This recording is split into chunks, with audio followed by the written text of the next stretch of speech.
Halo Genjoters, selamat datang kembali di Storyline Recap. Apa kabar kalian semua? Semoga rezekinya lancar jaya dan cepet-cepet diberi pasangan biar menjalani hari-hari kalian nggak sendirian. Wow. Oke, di video kali ini gua akan menceritakan seluruh alur cerita dari film My Little Baby Jaya. Film ini bener-bener bangke sumpah. Pokoknya film ini benar-benar menguras air mata, men. Film ini menceritakan seorang siswi SMA yang cantik. Tapi dikarenakan dia terlahir sebagai keluarga yang miskin, ia pun dibully oleh teman-teman sekelasnya. Ceritanya nggak hanya di situ aja, men. Oke lah, daripada berlama-lama lagi, stop senyum-senyum, anjay. Nyalain udut kalian dan mari kita langsung aja ke videonya, cuy.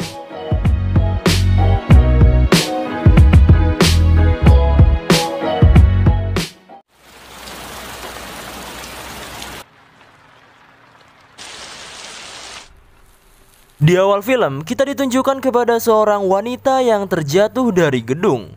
Atau gampangnya bisa kita bilang bundir lah. Di sisi lain, ayahnya si wanita tadi baru pulang dari belanjanya. Setelah pulang, ia pun sangat-sangat terpukul karena anak semata wayangnya telah meninggal dan mengenaskan. Dan film pun dimulai dengan judul My Little Baby Jaya.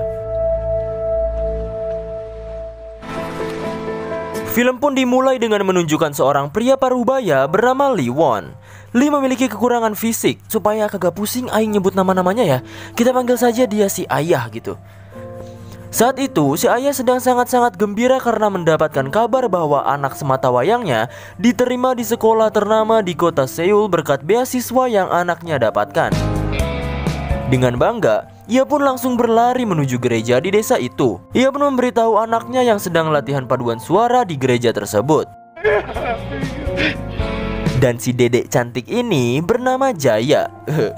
Bukan Jaya teman kalian ya, itu mah burik anjing. Lalu film pun mundur ketika Jaya masih kecil. Ayahnya yang memiliki kekurangan ini tetap menafkahi Jaya dengan berdagang. Saat itu Jaya juga hendak dipisahkan oleh pemerintah setempat. Namun Jaya tetap ingin tinggal bersama ayahnya. Walaupun Jaya hidup berdua dengan ayahnya dan hidup seadanya, Jaya adalah anak yang berbakat dan pintar. Dan tak lupa juga, Jaya tetap menyayangi ayahnya.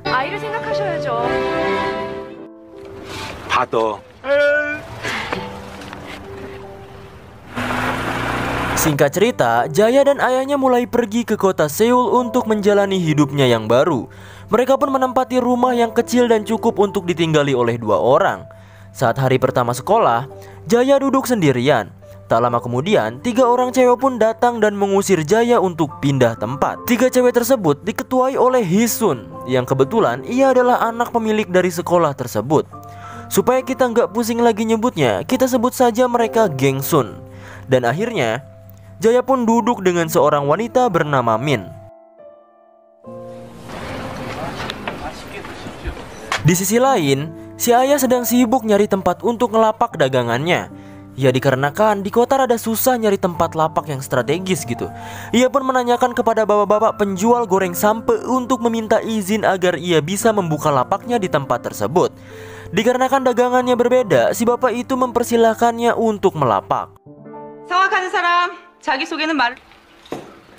Di sekolah, kakak kelas pun datang untuk perekrutan anggota paduan suara.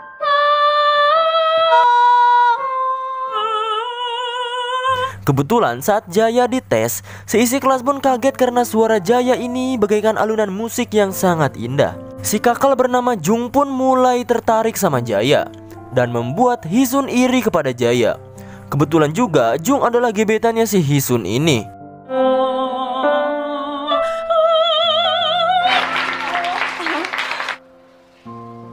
Hari demi hari hubungan pertemanan Jaya dan Min sangat dekat. Singkat cerita, eskul paduan suara pun mengadakan camp ke suatu daerah. Sampai saat malamnya, mereka bercerita satu sama lain perihal keluarganya. Di sini Jaya berbohong jika ayahnya adalah seorang pengusaha baju yang sangat besar, hingga membuat si Jung makin lope-lope kepadanya.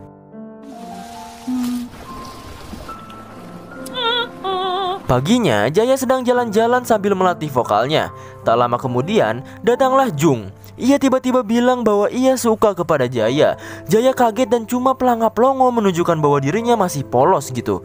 Lalu ia juga mencium dan ngajak Jaya ke semak-semak belukar gitu kan. Ngapain bos? Gak tau udah mau ngapain anjir. Positif aja mungkin mau kento gitu kan.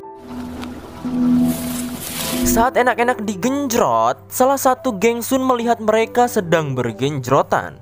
Lalu dengan kagetnya ia pun memvideokan aksinya tersebut. Ia pun langsung memberitahukan video itu kepada Hisun. Hisun pun cemburu dan memutuskan untuk balas dendam kepada Jaya.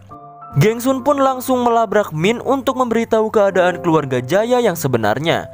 Dan disinilah Gengsun tahu kalau Jaya adalah orang yang miskin. Lalu setelah Gengsun tahu, ia pun memberitahu Jung yang membuat ia marah-marah dan ngebully si Jaya di rumahnya.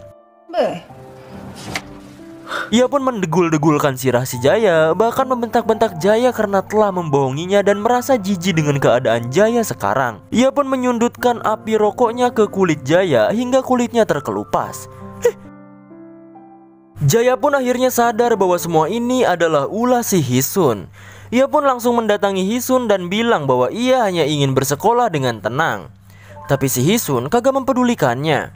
Ia malah membacoti si Jaya soal keadaan fisik ayahnya. Sumpah gak ada alak anjing, aing kesel dah. Hisun pun memukuli Jaya hingga akhirnya ia pun masuk ke rumah sakit. Singkat cerita, pihak sekolah pun tahu soal kejadian pembulian di sekolah tersebut.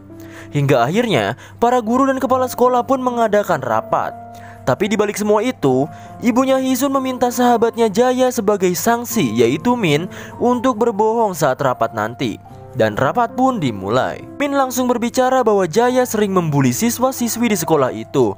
Jaya pun kaget, tapi ia tahu kalau di balik semua itu Min sedang diancam dan ia hanya bisa diam saja. Sementara itu, ayahnya si Jaya memohon-mohon dengan kasihan kepada pihak sekolah agar Jaya bisa dimaafkan.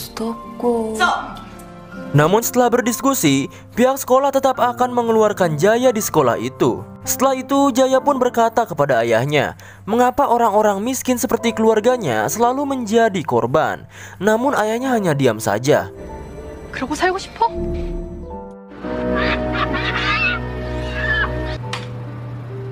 Setelah Jaya dikeluarkan oleh pihak sekolah, ia pun bekerja di Indomaret. Si manajer Indomaret ini baik banget sama Jaya. Bahkan Jaya juga bisa curhat soal masalahnya kepada si manajer ini. Akhirnya si manajer pun membantu Jaya untuk membuatkan sengketa untuk mengadukan kepada pemerintah setempat. Akhirnya berita soal pembulian ini menyebar ke seluruh masyarakat dan membuat nama sekolah menjadi jelek, terutama untuk Hisun dan Jung yang membuat mereka gagal untuk melanjutkan bersekolah di luar negeri. Singkat cerita, tepat saat ulang tahun Jaya, Jung, Gengsun, bahkan sahabatnya Jaya yaitu Min dan lainnya datang ke rumah Jaya ramai-ramai. Bukannya mereka merayakan ulang tahun, mereka malah meringkus Jaya dan memperkaos Jaya bergilir. Min juga dipaksa untuk melihat Jaya yang sedang digitukan. Lalu mereka pun merekam Jaya yang sedang digenjrot. Jaya pun diancam, jika ia tidak menarik sengketa tersebut, video tersebut akan dikirimkan kepada ayahnya. Karena gak ada jalan lain, dan Jaya juga gak mau hati ayahnya sendiri kecewa ataupun sakit dan kesal, ia pun memutuskan untuk mencabut sengketa itu. Keadaan pun menjadi semakin parah. Setiap malam, selalu ada laki-laki yang menggenjrot si Jaya. Dikarenakan takut dengan ancaman itu, ia pun hanya pasrah saja. Bahkan parahnya, Jaya ini benar-benar diperlakukan layaknya mainan oleh mereka. Mereka bebas melakukan apa saja kepada Jaya. Dan anjingnya, Gengsun pun memaksa Jaya menjadi PSK dan hanya dibayar 1% dari uang hasil PSK-nya. Goblok gak tuh? Sumpah dah. Pada suatu hari, Jaya pun sedang menghabiskan waktunya dengan ayahnya. Ia bilang kepada ayahnya, gimana kalau kita pulang ke desa aja gitu. Ayahnya hanya tersenyum, dan ayahnya menjawab bahwa ia sudah terbiasa dengan keadaan kota. Bahkan bisnis dagangan yang ayahnya jalankan lagi di atas traffic, atau lagi bagus-bagusnya gitu. Jaya hanya tersenyum karena melihat kebahagiaan ayahnya saat itu. Jaya udah gak bisa apa-apa lagi sekarang, dan ia hanya mencurahkan isi hatinya ke buku harian. Ia pun ngudu dulu biar enjoy dan gak panik gitu. Setelah itu pun ia langsung bunuh diri seperti di awal film tadi. Singkat cerita, ayahnya Jaya pun mengetahui semua yang terjadi. Ia membaca buku yang Jaya tulis. Ia pun benar-benar kesel, darah tinggi naik, kolesterol, gula darah. Aing juga yang nonton jadi Esmeralda anjing. Emosi anjing sumpah dah. Si ayah akhirnya melaporkannya ke kepolisian.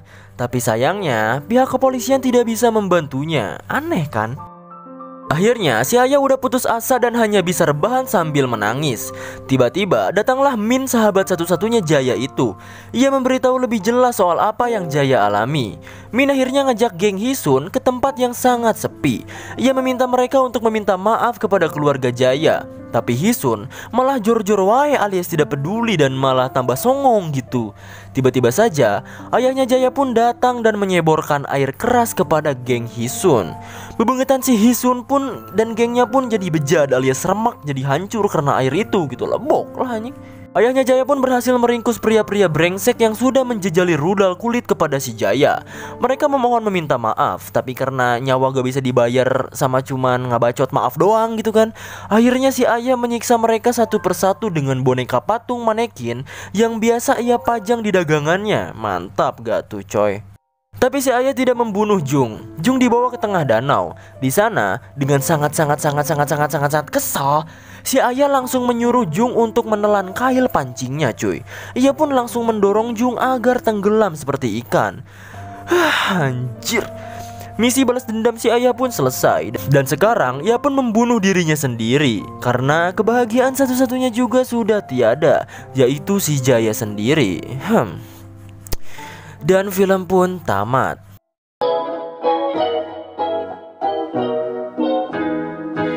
Ya, jadi begitulah ending dari film My Little Baby Jaya. Film ini sungguh membuat hatiku tersentuh karena cinta seorang orang tua itu benar-benar besar sama anaknya cuy. Gue juga kesel sama para brengsek itu, tapi akhirnya terbalaskan gitu oleh dendam si ayah walaupun dengan keadaan fisik yang tidak memungkinkan ya. Tapi karena dendam itu adalah dendam, jadi mau gimana juga ya bakalan jadi dendam gitu. Sumpah sih ini gue jadi lega gitu anjing, kayak satisfying banget gitu endingnya teh. Cuman satu sih yang kurang, kenapa geng Sun cuman disiram gitu aja ya kan? Soalnya kan mereka udah ngejual si Jaya gitu. Tapi ya udahlah, gak apa-apa cuy. Ya jadi segitu dulu video gue kali ini. Terima kasih yang udah menonton. Sayangilah orang tua dan siapapun di sekitar kalian. Jangan pernah memandang rendah orang lain. Semakin kalian memandang rendah orang lain, semakin rendah juga kalian dipandang oleh Tuhan. Oke, gue Mamang Ganteng Storyline cabut dulu, mau ngopi dan mabar sama teman-teman. Bye.